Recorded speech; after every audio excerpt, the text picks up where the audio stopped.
Hello అండి, welcome to my channel. మనము ఈ శాకాంబరీ దేవి వరప్రసాదమైన మన గోంగూర పచ్చడి, ఆంధ్రుల అభిమాన పచ్చడి మనం ఈవేళ తయారు చేసుకుందామండి. ఈ గోంగూర పచ్చడి అనేది చాలా టేస్ట్గా, మిక్సీలో కాకుండా రోట్లో వేసి రుబ్బేసి చేశానండి. ఎంత టేస్ట్గా ఉందంటే వేడి వేడి అన్నంలోన ఈ పచ్చడి వేసుకొని కాసంత నెయ్యి కానీ ఆ నూనె కానీ వేసుకొని తింటే ఉంటుందండి, అమృతం లాగా ఉందండి. అంత బాగుంది. నోటికి ఏది సహించినప్పుడు మనకు కొద్దిగా ఇప్పుడు సీజన్ బట్టి చిన్న చిన్న జ్వరాలు జలుబులు వస్తున్నప్పుడు ఇలాగా ఈ పచ్చడి చేసుకొని తినండి, చాలా టేస్ట్గా ఉంది. నోట్లోన ఈ అన్నం ముద్ద కలుపుకొని పచ్చడి కలుపుకొని తింటే ఉంటుందండి, జిమ్ వస్తుందంట చూడండి, అలాగుందండి పచ్చడి అనేది. మా వారు ఈవేళ గోంగూర కొంటే ఇసుక్కున్నాను. ఎందుకండి కొన్నారు ఈ గోంగూర, ఇప్పుడు ఎందుకు అనేసి అన్నానండి.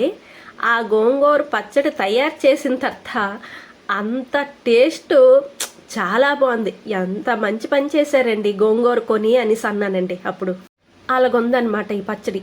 ఈ మనము 2 కట్టలు గోంగూర కట్టలు తీసుకొని చక్కగా ఆకులన్నీ శుభ్రంగా చూసుకోవాలండి. చిన్న చిన్న పురుగుల తాలూకువి ఏవైనా ఉంటాయి, తర్వాత గుడ్లన్నీ ఉంటాయండి ఆకుల మీద, పురుగుల గుడ్లు గట్ట ఉంటాయి. అవి చక్కగా చూసుకొని నీట్గా అవన్నీ తీసుకొని వాటర్లోన ఒక పిడికెడు కల్లుప్పు వేసుకోవాలండి. వేసుకొని ఈ ఆకంతా దాంట్లోన వేసుకోవాలి. వేసుకొని చక్కగా నీట్గా మొత్తం కలిసినట్టుగా కలుపుకొని ఇలాగా చిలకరించినట్టుగా ఇచ్చేస్తే మనకి ఆకు తొక్కులు కానీ ఇసుక కానీ చిన్న చిన్న పురుగులు కానీ మొత్తం అవి ఇసుక అనేది కిందకి దిగిపోద్ది, పురుగులన్నవి ఈ ఉప్పు బట్టి చనిపోతాయండి. చక్కగా కడుక్కోవాలి. మొత్తం కడిగేసిన తర్వాత మనము నీటితోని ఇలాగా మీదకి తీసి మొత్తం తీసుకోవాలండి. ఆకు అనేది తీసేసుకుని చక్కగా ఇంకొక ప్లేట్లోకి వేసేసుకోవాలి. చూడండి అలాగ కలుపుకోవాలన్నమాట. ఏ ఆకుకూర అయినా గోంగూర అవని తోటకూర అవని ఏ కూర అవని అలాగే కడుక్కోవాలండి. ముందు ఉప్పు వేసి కడగాలి. అలా కడిగితేనే మనము తినడానికి బాగుంటుంది అనమాట. చూడండి ఉప్పు వేసి కడిగితే ఎంత నీరు అనేది ఎలా మారిందో అలాగా కడుక్కోవాలండి. మళ్ళీ ఆ నీరు వంపేసి మళ్ళీ ఫ్రెష్ వాటర్ వేసుకొని చక్కగా మళ్ళీ కడిగేసుకోవాలండి. కడిగేసి ఆకు మొత్తం తీసి నీరు లేకుండా చూసుకోవాలి. చూసుకున్న తర్వాత మనం పచ్చడికి కావాల్సినవన్నీ చూసుకుందాం. ఎండుమిరపకాయలు ఒక 10, ధనియాలు ఒక 2 పెద్ద స్పూన్లు, జీలకర్ర ఒక పెద్ద స్పూను, తర్వాత వెల్లుల్లి. ఈ 4 సరిపోతాయండి పచ్చడికి. చాలా టేస్ట్గా ఉంటుంది అనమాట. ఇంకా వేరేవేవి వెయ్యకంట ఈ 4తోనే పచ్చడి చేస్తే మనకి చాలా టేస్ట్గా ఉంటుంది పచ్చడి అనేది. మన వీడియో ఫస్ట్ టైం చూస్తున్న వాళ్ళైతే లైక్ చేయండి, సబ్స్క్రైబ్ చేసుకోండి. మరిన్ని వీడియోల కోసం లైక్ చేయండి ప్లీజ్. ఒక పెనంలోన ఆయిల్ వేసుకొని, కొద్దిగా ఎక్కువే పడుతుందండి ఆయిల్ వేసుకోవాలి. దాంట్లోన ధనియాలు, జీలకర్ర, ఎండుమిరపకాయలు వేసుకొని స్టవ్ అనేది సిమ్లో పెట్టుకోవాలి. సిమ్లో పెట్టి అలాగా వేగనివ్వాలన్నమాట. కొద్దిగా పచ్చివాసన అంతా పోయినంత వరకు వేగనిచ్చి గోల్డ్ కలర్ వచ్చినప్పుడు అవి తీసేసుకోవాలండి. తీసుకొని ఒక గిన్నెలోకి తీసేసుకోవాలి. ఎందుకంటే ఇలా తీసుకుంటే మనకి పచ్చడి అనేది టేస్ట్ అనేది చాలా బాగుంటుందండి. కొంతమంది దీంట్లోనే ఈ పోపులోనే గోంగూర అనేది వేసేస్తారు. అలాగ వేయకుండా ఈ పోపు అనేది ముందు తీసేసుకోవాలి. ప్లేట్లోకి తీసేసుకుంటేనే మనకి టేస్ట్ అనేది చాలా బాగుంటుంది. దించే ముందు ఈ పోపు తీసే ముందు రెక్కలు ఒక పెద్ద సైజు తెల్లుల్లిపాయ అయితే సరిపోతుంది, ఒక గుప్పుడు అనమాట. అవి తీసుకొని వేసేసుకొని వెంటనే ప్లేట్లోకి ఇవన్నీ తీసేసుకోవాలి. తీసిన తర్వాత అదే ఆయిల్లోన మనం గోంగూర అనేది చక్కగా దాంట్లోన వేసేసుకోవాలండి. చూడండి ఎలా కడగ్గానే ఎంత తేజస్కుందో ఆ గోంగూర అనేది దాంట్లో వేసేసుకోవాలి. వేసుకున్న తర్వాత చక్కగా మనం వాటర్ వేయకూడదు, అలా సిమ్లోనే ఉంచాలి స్టవ్ అనేది. లేకపోతే గోంగూర మాడిపోద్ది కింద, తర్వాత పచ్చడి టేస్ట్ అనేది మారిపోద్ది అనమాట. వేరే ఆయిల్ మరేటి వేయాల్సిన అవసరం లేదు, ఆ ఆయిల్ సరిపోద్దండి. చక్కగా మీరు ఆ ఆయిల్తోనే చక్కగా కుక్ చేసుకోండి. ఎక్కువ ఆయిల్ వేసేసినా జిడ్డుగా బాగోదండి. మనకి ఆయిల్ ఎంత సరిపోతే అంతే వేసుకోవాలి. మరీ తేలిపోయినట్టుగా వేయకూడదు, హెల్త్కి కూడా మంచిది కాదండి. అందుకు మనం ఆయిల్ ఎంత సరిపోతే అంతే వేసుకుందాం. ఎందుకంటే పచ్చడి తయారైపోయిన తర్వాత మనం వేడి వేడి అన్నంలో ఈ పచ్చడి కలుపుకొని వేసుకొని దాని మీద ఆయిల్ వేసుకుంటాం.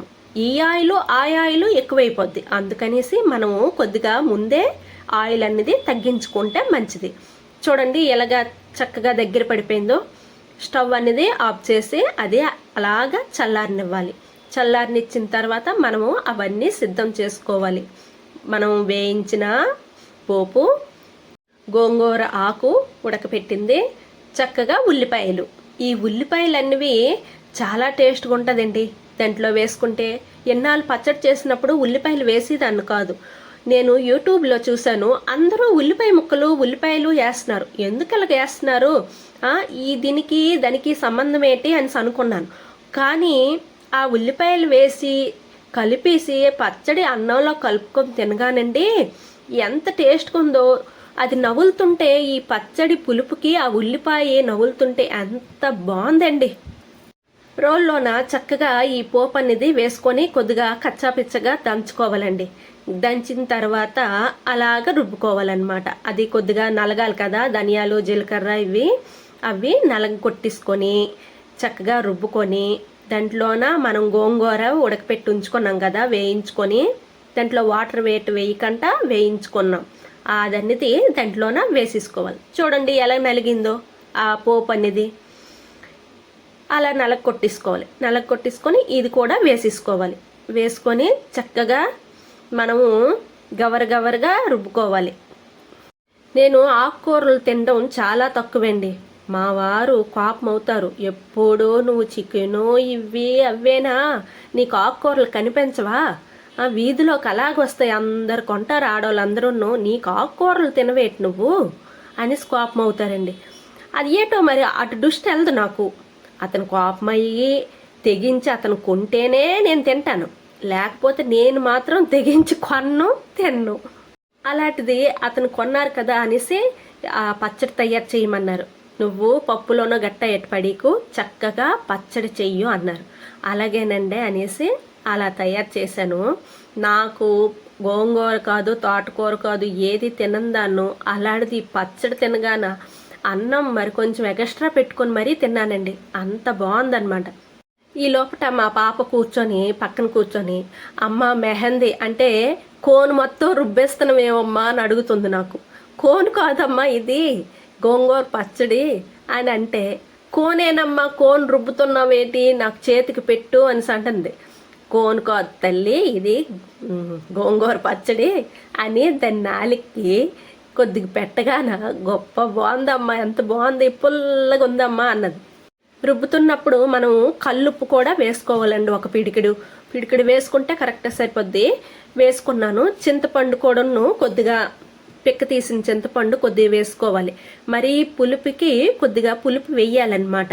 అంటే ఆ చింతపండు పులుపు ఈ గోంగూర పులుపు కొద్దిగా కలిస్తేనే టేస్ట్ అనేది బాగుంటుందండి. మరీ గోంగూర పచ్చడి తాలూకు పులుపు పచ్చడికి టేస్ట్నివ్వదు. అందుకు మనం చింతపండు కొద్దిగా వేయాలి. నేను వేసాను కడిగేసి, అది కూడా రుబ్బాను. రుబ్బేసిన తర్వాత కొద్దిగా గవరగా రుబ్బిన తర్వాత ఉల్లిపాయలు కూడా వేసుకున్నానండి. చూడండి ఉల్లిపాయలు సకానికి కట్ చేసి ఒక 3 ఉల్లిపాయలు లాగా వేసాను అనమాట. నేను కొద్దిగా ఎక్కువే వేసుకొని, కొంతమంది ఒకటేస్తారు, కానీ దీని టేస్ట్ చూద్దాము అనేసి 3 ఉల్లిపాయలు వేసానండి. చేతితో కాకుండా అలాగా గరిటతోనే కలుపుకున్నాను. కలిపిన తర్వాత మరొక్కసారి నేను టేస్ట్ చూసినప్పటికీ కొద్దిగా ఉప్పు చాలినట్టుగా అనిపించింది నాకు. కొద్దిగా చాలదు, ఎక్కువ పులుపులాగా అనిపించింది. తర్వాత ఉప్పు చాలినట్టుగా అనిపించింది. అలాగనేసి మరొక స్పూన్ కల్లుప్పే వేసుకున్నానండి. అది వేసుకుంటేనే టేస్ట్ అనేది చాలా బాగుంటుంది అనమాట. ఆ ఉప్పే వేసుకున్నాను. చక్కగా చూడండి, అది రుబ్బుతుంటే నోట్లో నీరు ఊరిపోతుంది. అలాగా తినేద్దామా అన్నట్టుగా అనిపించింది నాకు. అంత బాగుందనమాట. అయినా మనసొప్పక నోట్లోన ఒక స్పూన్ పెట్టానండి. చాలా టేస్ట్గా ఉంది. ఎంత బాగుందంటే చాలా టేస్ట్గా ఉందండి. మన ఆంధ్రుల అభిమాన పచ్చడి అంటే ఏటో అనుకున్నాను, కానీ అందుకే దీనికి అంత పేరు వచ్చిందని అప్పుడు తెలిసిందండి నాకు. నోట్లోను పచ్చడి పెట్టి ఇలాగా తినగాన దానికి ఆహా ఎంత టేస్ట్గా ఉంది, జమ్మొచ్చింది అన్నట్టుగా అనిపించింది. అలాగ రుబ్బిన తర్వాత మరీ మెత్తగా రుబ్బకూడదండి, కొద్దిగా గవరగే రుబ్బాలి. ఎందుకంటే ఆ టేస్ట్ అనేది మరీ పేస్ట్లా కాకుండా అలాగా నాలుగుకి కొద్దిగా నవ్వులుతున్నట్టుగా పంటితోని కొద్దిగా ఉల్లిపాయ నవ్వులుతున్నట్టుకుంటే మనకి టేస్ట్ అనేది బాగుంటుందండి. అందుకు నేను ఎక్కువ కాకుండా గవరగవరగే రుబ్బాను. చూడండి మనకి ఉల్లిపాయలు కనిపిస్తున్నాయి ముక్కలు, అలా రుబ్బుకోవాలన్నమాట. చక్కగా అది నలిగిన తర్వాత తీసేసుకోవాలండి. చూడండి అలా తీసేసుకొని కొద్దిగా ఎక్కువే అయింది పచ్చడి. రెండు కట్లకి బోల్డ్ చెత్త వచ్చింది. ఇది ఏం పచ్చడి అవుద్ది అనుకున్నాను నేను, కానీ పర్వాలేదు చక్కగా ఎంత పచ్చడి అయ్యింది. దీనికి ఉన్నదంతా ఊడ్చేసుకొని అది కూడా చక్కగా ఊడ్చేసుకొని చూడండి ఎంత పచ్చడి అయిందో. చక్కగా అది చూస్తుంటే నోట్లో నీరు ఊలుతున్నాయి కదా, అంత బాగుందండి ఆ పచ్చడి అనేది. చూడండి అలాగా ఒక ప్లేట్లోకి ఆ పచ్చడి అంతా తీసేసుకోవాలండి. తీసుకున్న తర్వాత ఆ రోల్లోన కొద్ది పచ్చడి ఉండిపోద్ది కదండి, అందులోన వేడి వేడి అన్నం వేసుకొని కొద్దిగా ఆయిల్ వేసుకొని కలిపానండి. ఈవేళ శనివారం మా వారు తినకంట నేను తిన్ను, అలాగనేసి అది కలుపుతున్నానే కానీ నాకు అది చూస్తుంటే తినుగులు అనిపిస్తుంది, కానీ తినకూడదు. అలాగనేసి అదంతా చక్కగా కలిపేసి ఒక మళ్ళీ గిన్నెలోకే తీస్తానండి. చూడండి కలుపుతుంటే ఎంత బాగుంది కదా. వేడి వేడి అన్నంలోన ఆ ఆయిల్ వేసుకొని చక్కగా కలుపుకొని ముద్ద ఆ రోట్లోన తీసుకొని డైరెక్ట్గా ఆడవాళ్ళు తినకూడదండి, అది లక్ష్మీకరం కాదు. అందుకు మనం ఒక గిన్నెలోకి తీసేసుకోవాలి, లేకపోతే ఒక ప్లేట్లోకేనే కలుపుకొని తీసేసుకొని తినాలండి. అలా రోట్లోనే చాలా మంది తినేస్తున్నారు, అది మంచిది కాదు. మనం అది చక్కగా కలిపేసి ఒక ప్లేట్లోకి తీసుకోవాలి. ప్లేట్లోకి తీసుకున్న తర్వాత మనం తినొచ్చు, మనకు ఎంత కావాలంటే అంత కలుపుకొని తినొచ్చు. కానీ రోట్లోని తీసుకొని డైరెక్ట్గా తినకూడదు, అది మంచి పద్ధతి కాదు. అలా అంటున్నానని మీరేట అనుకోకండి, నా ఒపీనియన్ నేను చెప్పాను, నేను అలా చెయ్యను. అందుకే గిన్నెలోకి తీస్తానన్నమాట. తీసుకొని తర్వాత తిన్నానండి. మా వారు తిన్న తర్వాత చూడండి గిన్నెలోకి తీసుకొని తర్వాత తిన్నానండి నేను. మీకు ఈ వీడియో నచ్చినట్టుగా అయితే లైక్ చేయండి, సబ్స్క్రైబ్ చేసుకోండి. మరిన్ని వీడియోల కోసం లైక్ చేయండి ప్లీజ్. నాకు వచ్చినట్టుగా ఈ పచ్చడి చేశానండి. వీటిలోన ఏ పొరపాట్లున్నా, నేను ఏ మిస్టేక్ చేసినా కామెంట్లో నాకు చెప్పండి. నచ్చితే మాత్రం లైక్ చేయండి, సబ్స్క్రైబ్ చేసుకోండి. మరిన్ని వీడియోల కోసం, మంచి మంచి వీడియోల కోసం దాత్రి క్రియేషన్స్ చూడండి ప్లీజ్. నమస్తే.